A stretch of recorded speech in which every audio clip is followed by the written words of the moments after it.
Welcome to One-on-One on Plus TV Africa. My name is Elsie Godwin. On this episode, we are one-on-one with a man committed to adding value to the private security sector and making an impact on business and national security.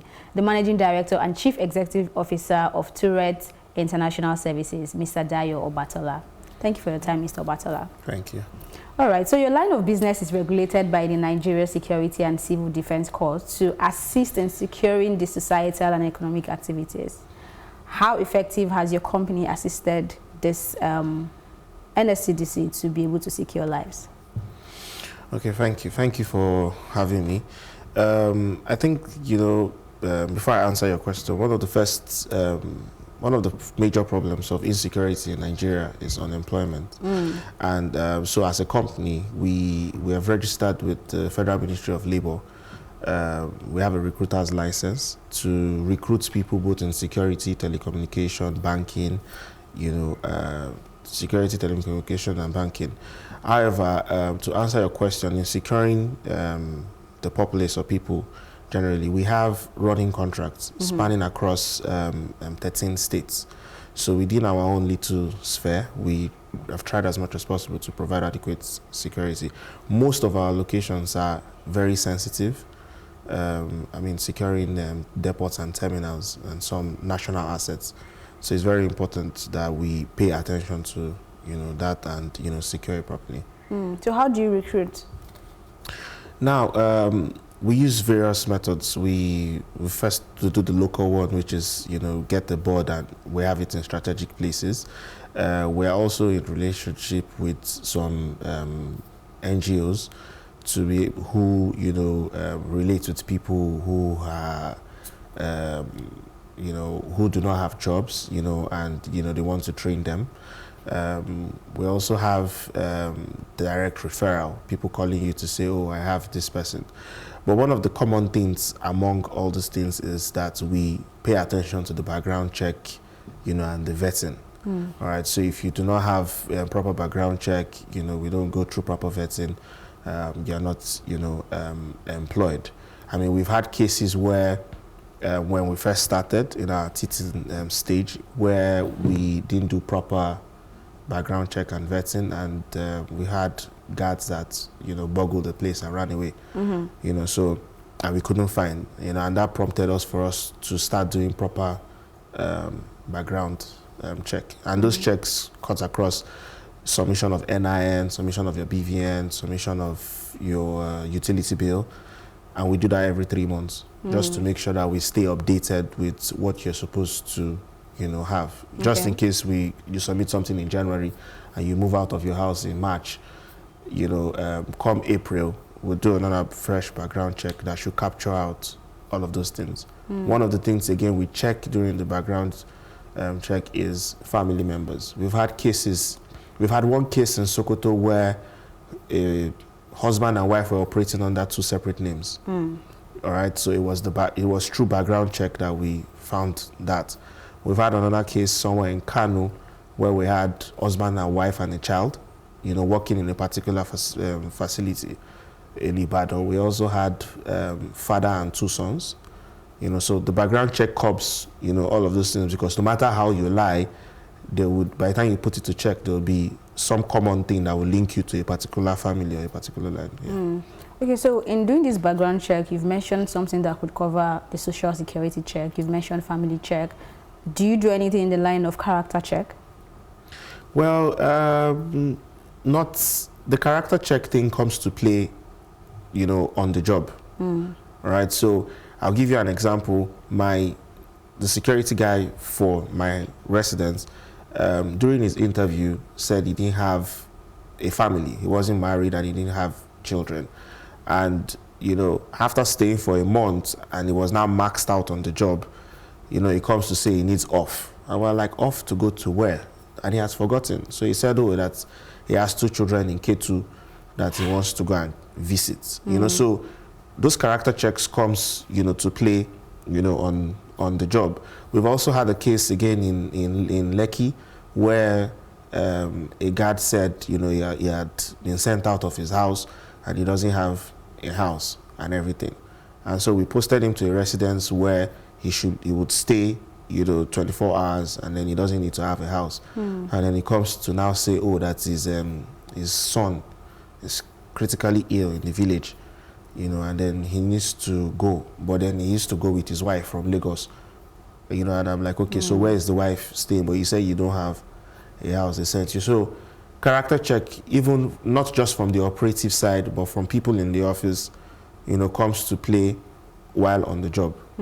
Yeah. For security services like you offer, you have people who work with different companies and organizations to man their gates and make sure everything is going on well. Yeah. And sometimes business people will tell you, once you're coming into an office, even people you get from the security post are part of those that would show you what kind of organization you're working into. So what kind of training do they undergo? Do they undergo trainings that will help them, of course, be strong enough and also understand customer service relations? Okay, yes. To answer your question, first, there are certain things that before I went into this business, I personally don't like. So, for example, I can't go to a place where I would park in a particular place and a security guy not properly dressed with slippers comes to tell me to repark. I will not answer you. And this is way before I even thought about doing the business. Or I'm in an event and you have, they're selling things inside your event, cola nuts and stuff. I mean, I don't understand why you spend 2 million naira to do a wedding and people are selling cola nuts and some other drugs inside your wedding. So there are things I don't, tolerate. But then in terms of the training, we do parade Mondays, Wednesdays, and Friday. All right, so we teach them basic parade, then physical fitness on Saturday morning, and then the lectures. All right, and those lectures range from workplace violence, interviewing witnesses, report writing, and all those things. These trainings are done by the CSOs. We try as much as possible to have state CSOs. I mean, quite a lot of security companies just have security guards reporting to their head office. We have security guards reporting to a state CSO who is resident in the state, who handles those trainings every Saturday. Okay. All right, so that's that, and then constant monitoring. I mean, we go around to make sure that guards are properly dressed and properly kitted. In fact, I'm having to change 35 uniforms now, in Sokoto, Kebbi, and Zamfara. I mean, the client is not paying, but we're changing out those uniforms because the uniforms are old and the guards just need to look like our guards. So we're changing out the uniforms for free.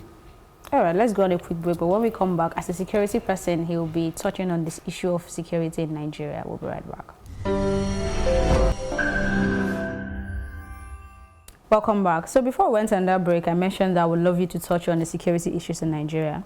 So how do you think we can tackle the issues we have when it comes to security in this country? Well, first of all, I think we need to reorientate our minds, and we need to be properly educated. A lot of Nigerians are misinformed, and misinformation comes from not being exposed or traveling to certain areas within the country for you to understand critically what the problem is, and then know how to engage in constructive conversations as regards them. Now, our security agencies need to step up their plates. I mean, I personally do not understand the concept of having somebody at the helm of affairs of a security agency here, and you mandate to say, in 6 months, I want this thing curbed. And after 6 months, it's not curbed and the person is still there. So that also needs to be checked. Their welfare too needs to be, okay. I mean, you cannot have a security guard, a security, officer or personnel, not properly funded, can't take care of his family, then you give the person a gun, and then you say, go and, do X, Y, Z, or go and, protect lives and property. The person will not be very efficient, in doing that. So we need to check corruption. I mean, how much money is released from, the federal to the various agencies, how much of those things actually really get to the people that are involved, in it. We need to check immorality. We also need to check our border control. Border control is very, very, very poor. Okay. So poor that you can actually have a conversation with somebody in Kebbi and say, I want you to go and price a car in Niger, or in Cotonou or whatever, and the person will just go and come back. So there are no controls on it. We also need to work on our media. I keep saying this everywhere I go. Quite a lot of things are happening in this country that are not covered. All right, so we need to work on that. Then trust in our law enforcement. People need to have trust in our security people. When the policeman stops you on the road, you need to have trust in him that he would ask you the right questions. Sometimes they stop me on the road and the first question is, where do you work? Ask me for my papers first, driver's license. And let's establish why I'm on the road before you now start asking me where I work. So we're not in the police station where you're carrying out investigation. So these things are, there. Okay, so you mentioned border control. Yeah. We're going to go back to that. But as someone who has traveled well around Nigeria, you've experienced the northern security issues, you've experienced it on the south part, and even in the east, right? If you were to advise the president on the issues at hand, where would you advise him to start from? Because you mentioned earlier too that you have to be well traveled to understand where the conversations should start. And I'm not just looking at it as regards conversation, I'm also looking at solutions, because you have to know the problem to get the solution. Yeah. So if you were to advise him, what would you tell him? We need to urgently reform our judiciary system. There was a time in Gusau, in Zamfara, where a lone thief jumped into one of our facilities that we're guarding at about 6:30 a.m. He was caught and taken to the police station. And thereafter taken to Sharia court by 10:30. And by 12 noon, he was already sentenced to 1.5 years jail with 30 strokes of cane. The 30 strokes of cane was given immediately, and then he was taken to the prison, and he's still there. For the first time, I think I liked the Sharia side of things. So a situation where somebody can sit down in their house and say, okay, you know what, if I go and steal, what will happen? I will get lawyer, the state will get lawyer, we'll drag it for like 15 years while I'm in detention or something. So there needs to be an urgent reform, of our judiciary. There has to be consequences for actions. People need to start understanding that if you do A, you are going to get B. Security agencies know that, okay, if we go to a particular place, and go and raid, sometimes you find, special anti-robbery squad going into a place, raid the place, and I see it on social media, they say they kill people, and all those things. There needs to be consequences for actions. Even us as citizens, there needs to be consequences for our actions. And I don't know, the National Orientation Agency needs to be able to drive home some of those, points, so that at least people just understand that, if you go to the place to go and rob, just even yesterday I was talking to, some of my operatives who were nursing the idea of, trying to ferment trouble, in one of our facilities that is a national asset.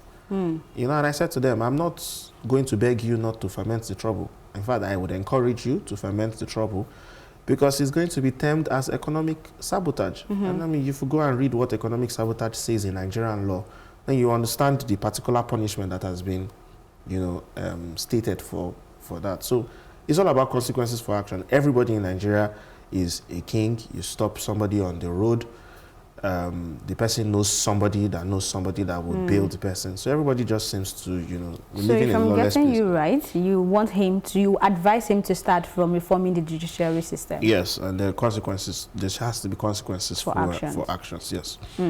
Okay, coming back to the border issue, there is no way we'll talk about security and won't mention herdsmen right now, because it's a big deal, right? When the issue of herdsmen was initially raised, you heard the Sultan of Sokoto saying these people are foreigners, they're not Nigerians. So that's bringing us back to the border. How do we effectively police our borders? To me, I think our border security is non-existent. We don't have border security. Non-existent. Yes. And, personnel posted to the borders have to be constantly rotated. One of the things that causes corruption in the border is you put somebody at Badagry Seme, border, and the person is there 5 years. So the person is there while even the little smuggler that starts today, he has watched the person grow. So before you know anything, the person too is culpable. So you need to constantly, rotate them in the border. There also has to be adequate border patrol. You don't have any border patrol. Then I think for urgent, I was reading it yesterday where the former president, Goodluck Jonathan, advised the current president, Buhari, to create a special unit at this time. I think we also need to have, just the way we have it in other countries, we need to have a special unit for border control. I think what we have currently is you get to the border and you find police, you find army, it's like a joint task force. Nobody's really taking any, yes. I mean, the police is controlled by a DPO, the army is controlled by maybe, some GOC. Like that, there's nobody taking control, taking charge, or taking responsibility. One of the things that kills us in Nigeria, even in government ministry, nobody is taking responsibility for something. Do you understand? So except you have a government agency that is running like a private business, nobody's taking responsibility. So there has to be responsibility. People have they have to be effective border patrol, and all. Okay, so you mentioned rotation of the personnel, effective border control, and someone taking responsibility. All right, let's go on a quick break. But when we return, we'll carry on this conversation with Mr. Dayo Obatola. We'll be right back.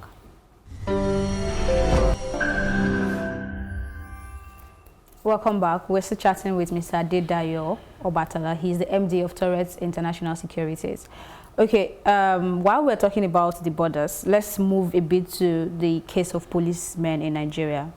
Do you support the advocate for state police in Nigeria? Well, yes, I do. I mean, state police is the way to go.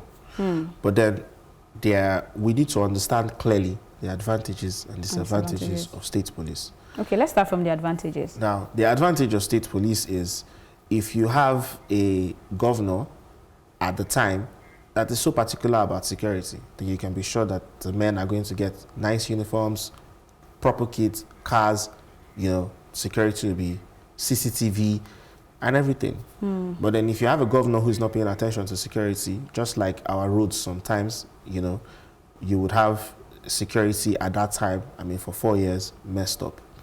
Now, the disadvantage of the state police is just the same way in some states, once you conduct primaries, for example, if you're running for local government chairman, once you conduct primaries in your party or in a particular party and you win, it is said that you've already won the election in that local government. Why?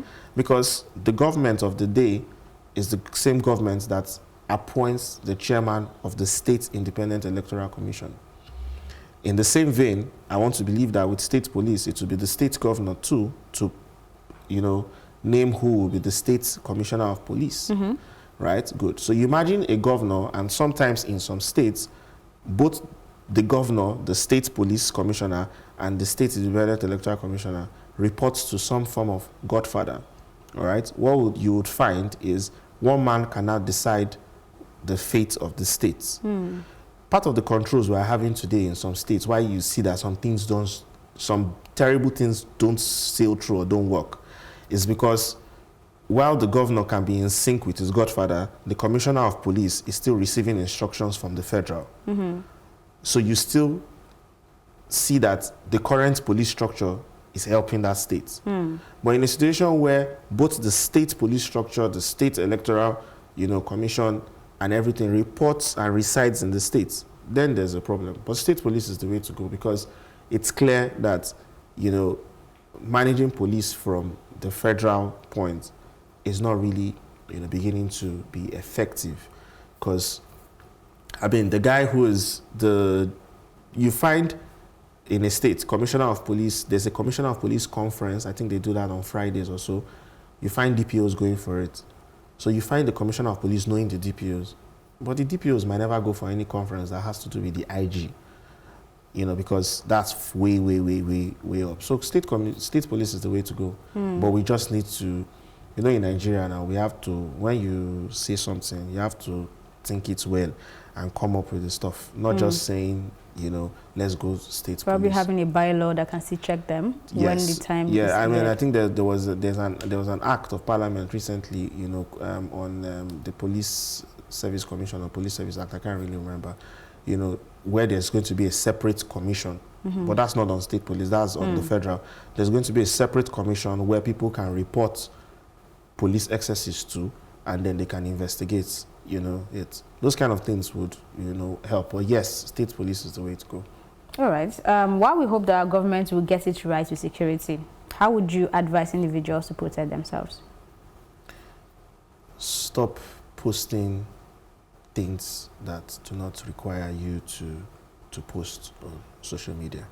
Sometimes I open somebody's Instagram page, they're traveling to just Benin here, and you're posting your ticket and your boarding pass. You buy something online and you don't post the store receipt, but you post the receipt from the POS just to prove a point that you bought something that is 100,000 or 2 million or 2.5. Keep those things to yourself. I mean, the exposure these days is crazy. And the truth is, these thieves are angry, in my own opinion. I know we're going to go to social media security, and I think that's where you're already at now. But beyond social media security, we know of the incidences going on at Biniore Expressway and what happens there. Are you saying these people come on social media to get their intel to do what they do? On that, I mean, that's just, you see, let me say something to you real quick. If you drive from Lagos to Benin, it's 4 hours. Between Lagos and Shagamu, which is like 30 minutes out of your 4 hours, you have 4 checkpoints on a straight line: police, road safety, custom. Then you turn into the main express taking you to Ore. Between there and Benin, you have like 10 checkpoints. Okay. Good. I drive from Abuja through Kaduna, Funtua to Gusau, 8 hours or 9 hours trip. All right? Only on Abuja Kaduna Expressway that you find SAS vehicles on the road, but no checkpoints. It's only when you're getting to Gusau you find immigration. So, what I don't understand by the post from last week is how somebody would just enter the road and start shooting. Where were all those checkpoints? So we need to actually think things deep. Where were the policemen at that time? Why was there no roadblock suddenly on that day? You know, we need to start asking ourselves, you know, questions. And it's the same thing everywhere, even on social media. Something happens, nobody's thinking about it, you know, very well and constructively to come up with different points. You're just saying things, okay, you know. So that's what I think. There needs to be effective, you know, policing. There needs to be effective road, you know, stuff. Not just people do a checkpoint and then you say, oh, you've done police checkpoint. And most times they're on the road. What you are saying is checkpoint. What you and I are saying is checkpoint. But they're not really there for the checkpoint. They are there for other things. So those things need to be addressed. That still brings me back to my question. While we're waiting for these things to be addressed, for example, I'm traveling to Shagamu or beyond Shagamu, what advice would you give me? What are the measures I should take to, or should we just say, oh, let's pray God, help us while we go through this journey? You can avert road travel, if possible. For me, I was supposed to be in Ibadan yesterday. I didn't go. All right, I was supposed to travel over the weekend. I didn't go. So if you can avert it, yes. But if not, if you need to be on the road, try and be on the road during the daytime and when you are with people, and then, you know, the road is busy, maybe between 12 and 4 o'clock.